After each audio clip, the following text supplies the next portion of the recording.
Just because you're frugal, does that mean that you are automatically a minimalist? The world is full of people that love labels. Larry and I were sitting in the family room just a little bit ago, having a cup of coffee, having a conversation about some of these labels that people put on other people. Yeah. Labels like frugal, frugality, minimalist, minimalism. And we were talking about how they are the same, how they're different, how they intersect. Are they actually the same, or should they be the same? And it was this great conversation. And I said, you know what? Let's just go into the studio, turn the lights on, and have this conversation with our followers, because we want to engage you guys and get you to dialogue with us in the comments section about this whole idea of frugality and minimalism, if they're the same and if they're really not the same. You know, the big question came up, should all frugal people be minimalists? Because you think of a frugal person as somebody that doesn't spend a lot of money, is very careful, very calculating on how they dole out their income. And so you don't think about them owning a lot of things. So is a frugal person minimalist? Is a minimalist frugal? How do they work together? You know, interestingly, we did a little bit of research and we went to the fount of all wisdom, of course, and that would be the Merriam-Webster Dictionary and Thesaurus. And we looked up the definitions of frugality and also minimalism. So we have some synonyms and we're going to see how they're similar and how they're different. But hey, you know what? Before we delve into that, if you're wondering who in the heck we even are, if you've never watched us before, I'm Hope. And I'm Larry. And this is Under the Median, where every week we do talk about practical frugality. All right, synonyms that Merriam-Webster told us about frugality, Larry. Well, I think these are going to be common to our audience. A couple of them are thrift, economy, penny pinching, saving, skimping. Ooh, Skimping. That's an unpleasant word we weren't real happy with. Miserliness. You know, you think of Ebenezer Scrooge with that big pile of money. Stinginess. Discretion, that was a much more positive one. Yeah. And austerity, which, you know, I actually looked up the word austerity because I think of it as being like cold and like you don't own anything and you don't have any heat in your house, like austerity. But that actually, it has a much more positive meaning than that. It's more like somebody who very calculated about how they spend money, which kind of does go with frugality. All right. What they had to say about minimalism. Yeah, minimalism would be, and I don't know if this fits my idea of minimalism, moderation, restraint, modesty, elegance, tastefulness, plainness, and then there's that word austerity. But when I've seen like photos or videos of a person that's a minimalist, usually they just don't have a lot of clutter. And that's what I think of a minimalist. I know. So what we thought we'd do is we would share with you our definition of these two words, and we'll go on from there. And reminder, this is an open discussion. Make sure that you let us know what you think in the comment section.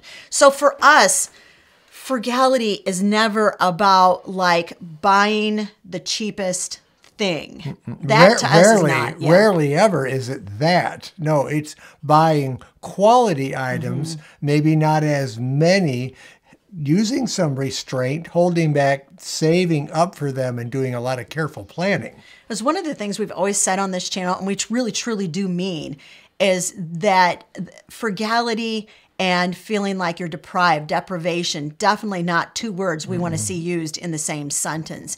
To us, frugality is more about deciding when, where, and how you're going to spend your money and saving money in areas that don't mean as much to you, so that when there's something that's kind of a larger purchase that you really do want to make and it is important to you, that you have money set aside for that and you'll be able to buy it without breaking the bank. To us, that's frugality. It's not buying the cheapest thing. It is buying quality, though. Yeah, and then the other part of that coin, if you flip the coin over, frugality is not who can spend the least amount of money. That is not frugality, at least not as far as we're concerned. People tend to make things into some sort of like a contest. Everything is like, oh, well, you're not as frugal as I am because I do this and you don't do this. And I think that's why it's very important to very carefully define some of these terms so we're all on the same page. Yeah, absolutely. All right, some of the thoughts that Larry and I had about minimalism. Minimalism to us is, I think, a lot like frugality. To me, minimalists aren't as concerned maybe about price, but I know some of you that watch are minimalist.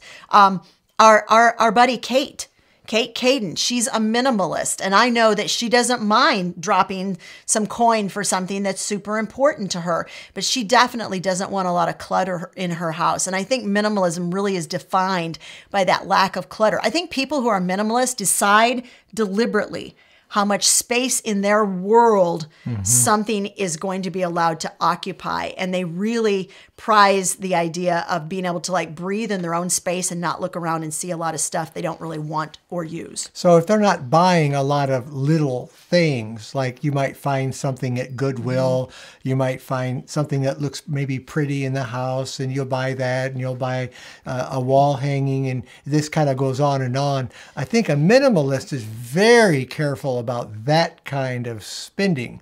And as a result, they become frugal because now they have the money that they're not spending on basically clutter to have for other things that will be more meaningful, maybe travel, or maybe a better vehicle, or something that's a larger, maybe more meaningful purchase than a lot of little things. All right, those are our definitions. Tell us what you think in the comment section. One of the things we sort of talked about was how they're similar, because there are a lot of similarities to be drawn between frugality and minimalism. But the other thing that we noted is that like anything taken to an extreme can be something that becomes really unhealthy. You can be so frugal and it can become this thing where you're actually frightened to spend any kind of money. And that really is not very healthy at all. You know, I remember a friend of mine that I knew, I think it was like 40 years ago. It was a long time ago. He was really proud of his little apartment. It was a one-room apartment. And in his apartment, literally, he had a bed, a table, a chair, and maybe some other things that you need, obviously appliances and so on. But I mean, it was extreme minimal, and he enjoyed living that way. Spartan. Yes. Is that a word you would describe minimalism as? I don't think a minimalist would. I don't think a minimalist would describe themselves as Spartan. I think they would just say, well, we have learned to shed all the things we thought were so important to us that we found out that are not. And people that live in those tiny houses kind of remind me a little bit of that. They don't have a lot of stuff, but what they do have means a lot. They use it, and it's very important to them. You know, aesthetics, I think, are super important to minimalists. I think you have that whole feng shui sort of thought process where you want your environment to be something that you can, you know, breathe easy in, where your environment actually is super nurturing to you.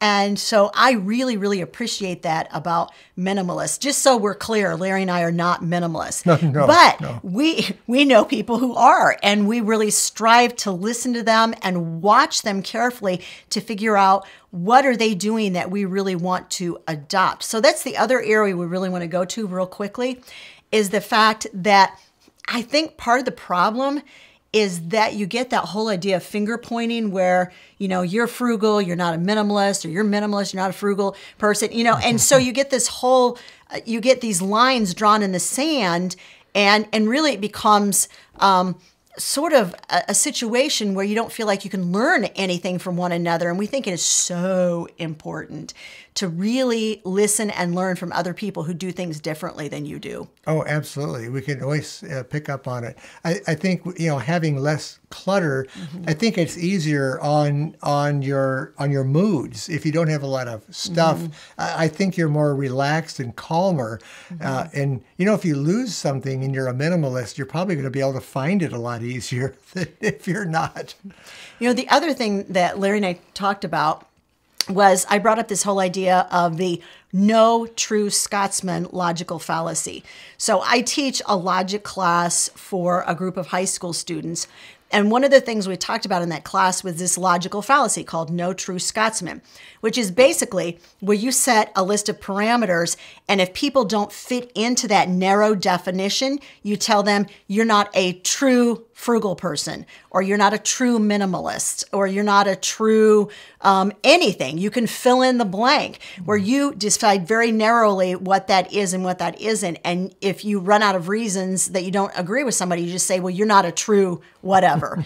And that's no true Scotsman. And I do see that happening now, not for the vast majority of people, but I do see it happening, I think, more in society as a whole right now, which makes us really sad because we really believe in this idea of people coming together and sharing ideas and learning from one another. That's just super important to us. And doing so in an atmosphere which is not rife with strife.